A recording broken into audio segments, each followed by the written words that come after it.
masih kurang paham ya, lewat apa sih kok skincare bisa jadi pemicu gagal ginjal? Belum pernah tahu kan? Taunya apa coba? Gagal ginjal biasanya dipicu dari apa? Dari penyakit degeneratif ya, biasanya bawaan, atau biasanya para beauties ya mungkin taunya itu karena kurang minum ya, itu biasanya tuh ya yang banyak dipahami tuh cuma sekitar situ. Terus apa lagi ya? Oke, ini ada dari Bu siapa ini? Pak Jojor Sianturi. Halo Pak Jojor. Oke, nah untuk gagal ginjal sendiri ya, ini sebenarnya banyak beberapa faktor penyebabnya ya, baik dari dalam maupun dari luar. Nah, yang akan kita bahas hari ini itu adalah mengenai faktor penyebab yang dipicu dari luar tubuh kita ya. Yang mungkin next ya. Oke, sebelum kita bahas mengenai efek buruk daripada gagal ginjal ya ke kulit kita itu apa sih? Kita mau ajak para keki beauties untuk kenalan dulu nih sama fungsi ginjal kita ya untuk kulit ya. Yang pertama itu sudah terlihat ya slide-nya.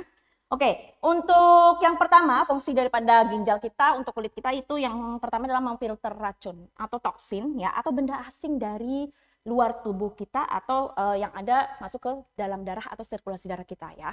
Jadi fungsi ginjal salah satunya adalah memfilter, kemudian mengeluarkan atau membuang ya sisa toksin atau sisa metabolisme yang sudah diproses di pencernaan ya dari si ginjal tadi ya. Di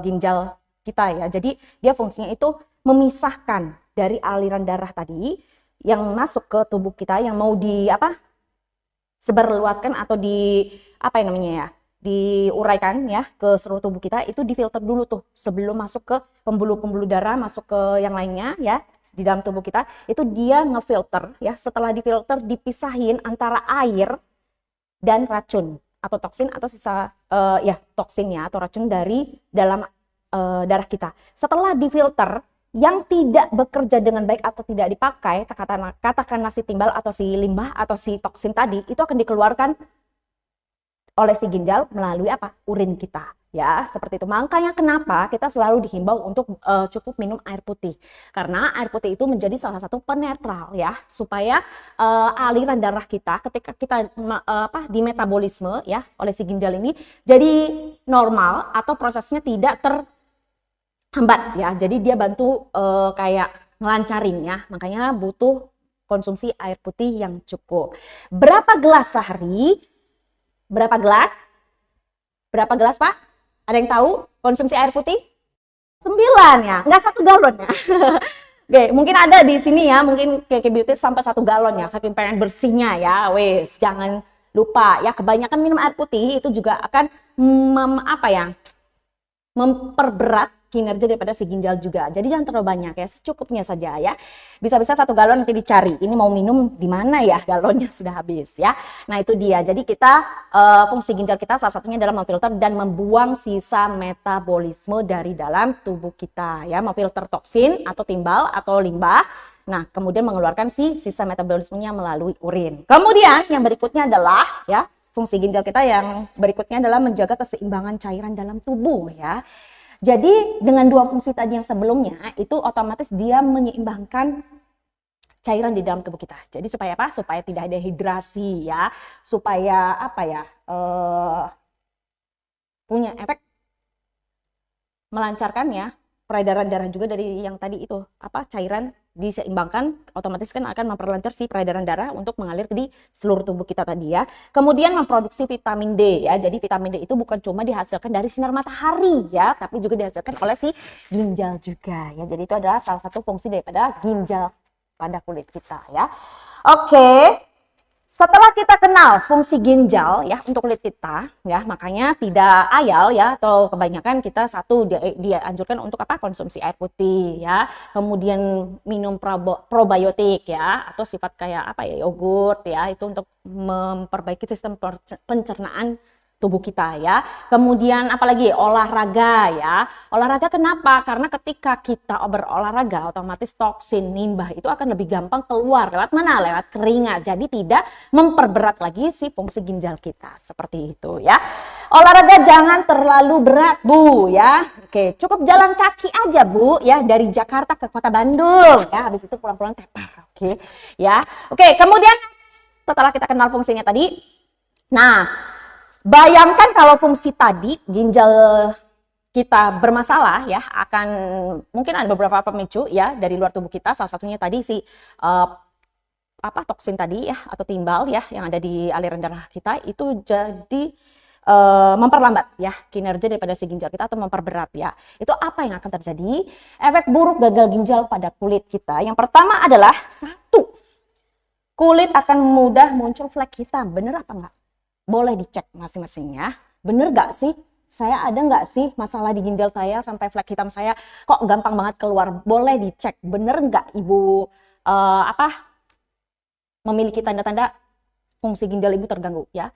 Oke. Nah, itu salah satunya. Kemudian untuk efek buruk dari gagal ginjal pada kulit yaitu yang kedua adalah kulit biasanya warnanya itu agak keabu-abuan.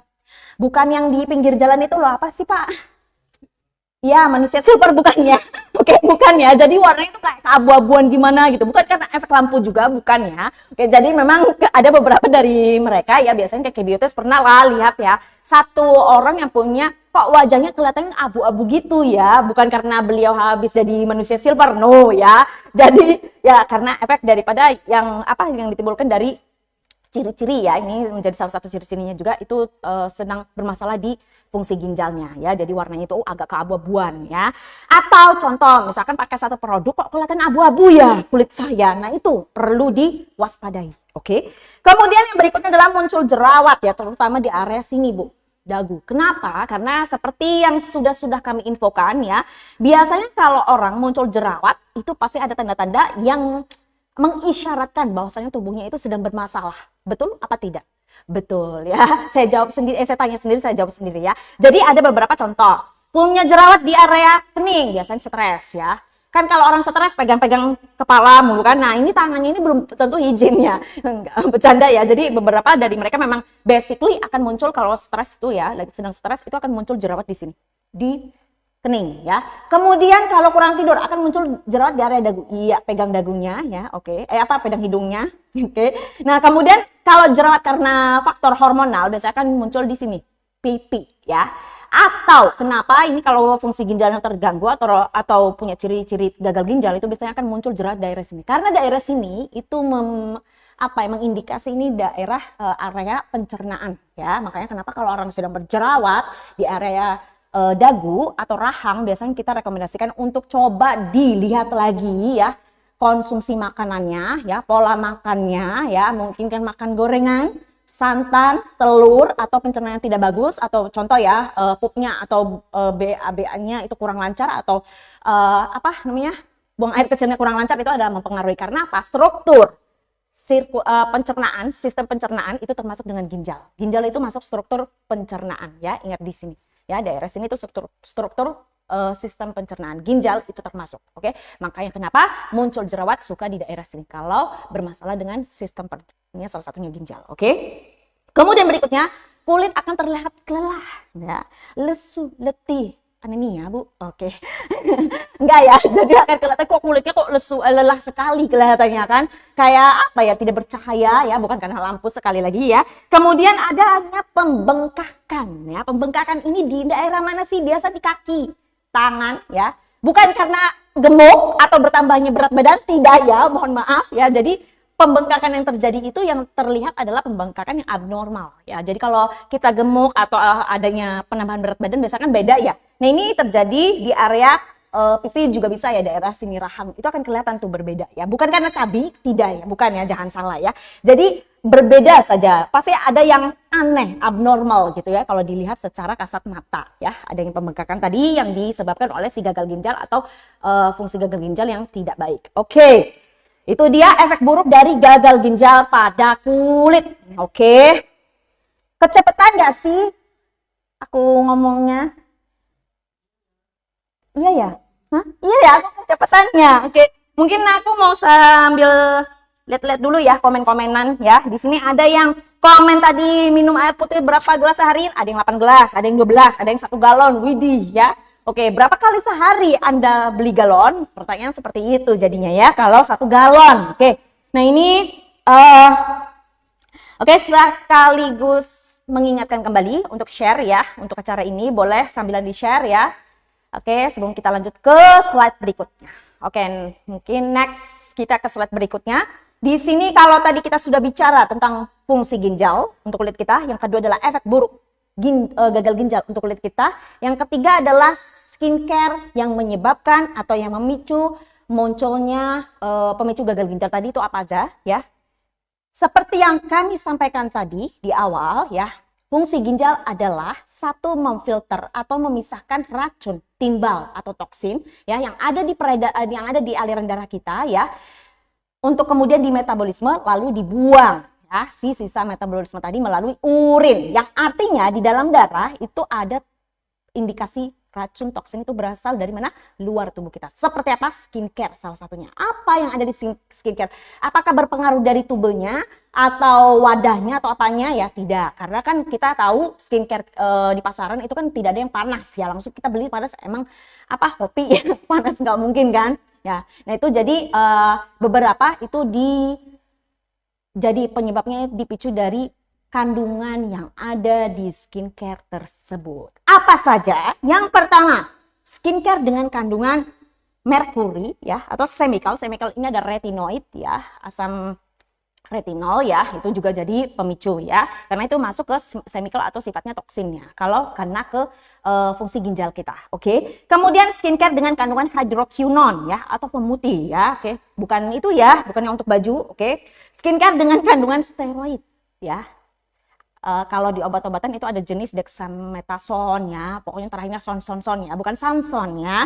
Oke, kemudian yang terakhir adalah beauty injection. Beauty injection itu adalah suntik ya, kayak suntik putih, suntik apalah itulah ya. Itu juga dapat memicu gagal ginjal atau fungsi ginjal kita tidak bekerja dengan baik. Oke. Kenapa kok skincare atau kandungan skincare tadi yang tadi kami sebutkan itu dapat memicu kita mengalami gagal ginjal atau fungsi ginjal kita tidak baik? Karena itu kan termasuk timbal toksin ya yang tidak bisa diurai secara langsung oleh siapa? Oleh ginjal kita ya.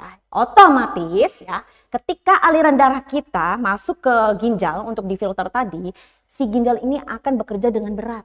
Air aja berat ya, dia ngefilternya ya, apalagi ada masuk si toksin atau timbal tadi. Coba dibayangin. Bayangkan Anda punya saluran air ya, kemudian masuk sesuatu yang tidak bisa dicerna secara langsung, tidak mudah dicerna, apakah itu tidak menyumbat? Yes, pasti menyumbat, itu satu. Yang kedua, si filter untuk ngefilter si sumbatan air tadi, itu kan pasti akan bekerja dengan lebih berat toh. Nah itu dia, maka tidak ayal ya, tidak mustahil, bahkan sekarang banyak ya, dari kaum muda ya, yang teenager atau remaja itu banyak yang mengalami gagal ginjal ya, karena itu tadi secara tidak sadar mereka menggunakan skincare dengan produk atau kandungan yang tadi saya sebutkan ya, salah satunya ya karena pengen langsung putih ya, atau kemakan FOMO ya, namanya produk FOMO ya Pak, yang kalau kita mau apa aja mau ya, jadi daripada aku kehabisan kan ya, tanpa tahu itu fungsinya atau aman nggak sih ya kandungannya untuk kulit kita atau untuk tubuh kita sendiri ya. Oke, nah itu sekali lagi kami himbau untuk coba perhatikan ya, kalau bisa coba dicek lagi skincare yang akan digunakan ya, apakah ada merkurinya, apakah ada kandungan chemicalnya itu yang sifatnya mengelupas ya, atau seperti asam retinoid tadi, kemudian hydroquinone ya, lalu atau ada steroidnya. Steroid ini tahukah Anda itu fungsinya untuk siapa sih? Digunakan untuk siapa sih? Biasanya untuk masalah kulit tertentu ya, steroid ini ya. Karena biasanya contoh digunakan untuk dermatitis tertentu ya, masalah kulit tertentu yang memang tidak tidak gampang untuk dirawat ya, harus dengan perawatan tertentu, biasanya akan digunakan atau dianjurkan untuk menggunakan kandungan steroid ini. Salah satunya tadi saya sebutkan ya, kalau dari obat-obatan itu ada dexamethasone dan lain-lain ya. Nah itu. Nah untuk steroid ini banyak yang tidak mengetahui kandungannya itu ada nggak sih di skincare, tidak menyadari itu ya. Terus tanda-tandanya gimana kalau kita pakai skincare yang ada kandungan steroidnya tersebut? Salah satunya adalah kulit jadi muncul koperus ya, atau terjadi pelebaran pembuluh darah. Yang kedua adalah kulit akan meninggalkan kayak apa ya, bercak kayak stretch mark ya, pergangan, terjadi pergangan, jadi kayak belang-belang tapi warnanya kemerahan kayak gitu. Kemudian yang ketiga adalah kulit jadi tipis atau adanya pengelupasan. Itu sudah ciri-ciri dari penggunaan skincare dengan bahan steroid. Oke, mohon dicek lagi ya komposisinya. Kemudian terakhir beauty injection. Injection itu boleh nggak sih? Boleh, monggo silahkan. Tapi diperhatikan kandungan yang boleh digunakan pada saat injection atau kandungan yang memang sudah di apa ya, di approve ya, bahwa aman ya. Kalau sudah diklaim bahwasanya kandungan untuk si ampul tersebut ya, ketika untuk injection tersebut itu sudah aman digunakan ya. Tapi faktanya beberapa di luaran itu banyak yang melakukan injection sendiri ya. Jadi beli ampulnya di mana, injectionnya dilakukan sendiri. Sekarang karena apa? Sudah banyaknya alat-alat medis kayak contoh jarum ya, itu sudah dijual bebas dan bisa didapatkan dimanapun. Betul apa enggak? Betul ya. Betul nggak sih? Betul ya. Oke, nah itu dia. Jadi perlu diperhatikan untuk beauty injection ini sebaiknya di bawah pengawasan dokter ya. Tapi perlu dinotis ya, injection ini ada kandungan vitamin C ya, ada glutathione ya untuk injection ini, beauty injection ya, kandungannya seperti itu. Tapi dengan satu syarat, biasanya akan direkomendasikan untuk banyak konsumsi air putih. Karena apa? Karena sekali lagi kita mau ingatkan bahwasanya penggunaan skincare yang jenis topikal atau dioles saja itu pertama kali akan masuk ke mana? Kulit. After ke kulit kemana? Pembuluh darah. Dari pembuluh darah yang ngalir di aliran darah. Dari aliran darah menyampaikan ke sebelum di serap atau di metabolisme atau diurai atau diproses, itu akan masuk ke ginjal dulu. Ya, ingat di situ karena proses filternya itu adalah di ginjal ya, seperti itu. Makanya itu topikal aja masuk ke situ ya prosesnya. Apalagi yang jelas-jelas beauty injection itu sifatnya langsung ke pembuluh darahnya. Jadi nggak ada tuh namanya pintu 1, pintu 2 langsung ke pembuluh darah. Coba bayangin itu ya. Oke, apakah tidak berat ya proses atau metabolisme yang dilakukan oleh tubuh kita ini? Pasti berat. Makanya tidak ayal ya, cepat banget muncul masalah-masalah, bukannya baik malah makin tidak baik ya ke impactnya untuk tubuh kita ya. Bukan cuma satu organ ternyata, tapi akan punya impact negatif untuk seluruh organ tubuh kita. Oke, kemudian berikutnya ya. Oke, berikutnya ini untuk pencegahan dan penanggulangan. Gimana sih cara untuk pencegahannya ya dan penanggulangan yang sudah mungkin untuk mereka yang sudah pernah pakai produk-produk skincare dengan kandungan berikut tersebut ya. Yang pertama kita sangat rekomendasi salah satunya untuk pencegahan itu pilihlah skincare yang dengan punya kandungan aman ya untuk jangka panjang ya, bukan cuma untuk cantik saat ini tapi untuk cantik jangka panjang dan pastinya merawat kulit kita ya. Ingat, yang namanya skincare itu merawat kulit, bukan menyakiti kulit. Oke, bukan menyakiti, apalagi menyakiti organ tubuh kita yang lain ya. Jadi cari skincare yang benar-benar merawat ya, bukan hanya untuk saat ini tapi untuk jangka panjang. Oke, berikutnya yaitu kalau untuk pencegahan selalu pencegahan ya menggunakan sunscreen ya yang jenisnya physical ya. Physical itu jadi sifatnya untuk yang kayak sifatnya ringan, dan biasanya untuk sunscreen physical itu lebih ke kayak meminimalkan efek-efek munculnya tanda-tanda penuaan ya, UVA. Oke. Kemudian berolahraga dan hidup sehat ya. Oke. Jangan hidup sakit, hidup sehat saja ya. Oke, berolahraga. Kenapa? Di sini seperti yang kami infokan tadi di awal, ketika kita berkeringat itu mengeluarkan toksin. Jadi setidaknya itu meminimalkan atau meringankan beban atau kinerja daripada si ginjal kita ya. Oke, hidup sehat itu yang pertama, cukup tidur ya, atau cukup tidur ya, artinya tidak berlebih ya, secukupnya saja. Kapasitas semua tubuh orang itu berbeda-beda ya. Ada yang tidurnya kan basically normalnya berapa jam Pak kalau tidur? 5, 8 ya. Kadang ada beberapa orang ya, normalnya kan 8 jam, oke? Atau ada yang tidur seharian? Ada. Ada, di sini ada nggak? Boleh dong di chat ya, ada nggak yang tidur seharian? Ada? Oke. Atau dari 2 malam? Oke, itu pingsan namanya ya. Nah itu dia ya, kadang ada kapasitas tubuh seseorang kalau tidur 8 jam normalnya itu biasanya malah pusing ya.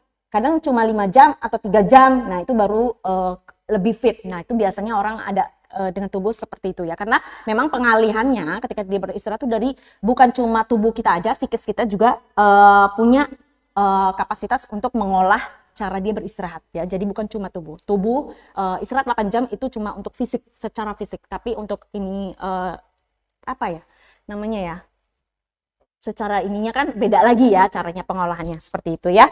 Oke, kemudian konsumsi air putih dan probiotik ya, jangan keran ya. Oke, jangan keran. Oke, jangan air keran ya. Oke, nah itu dia untuk pencegahan dan penanggulangannya. Dan satu lagi, kami rekomendasikan untuk selalu lakukan skin detox andai kata pernah melakukan atau menggunakan kandungan skincare tadi ya. Itu dia untuk materi atau penjelasan hari ini ya.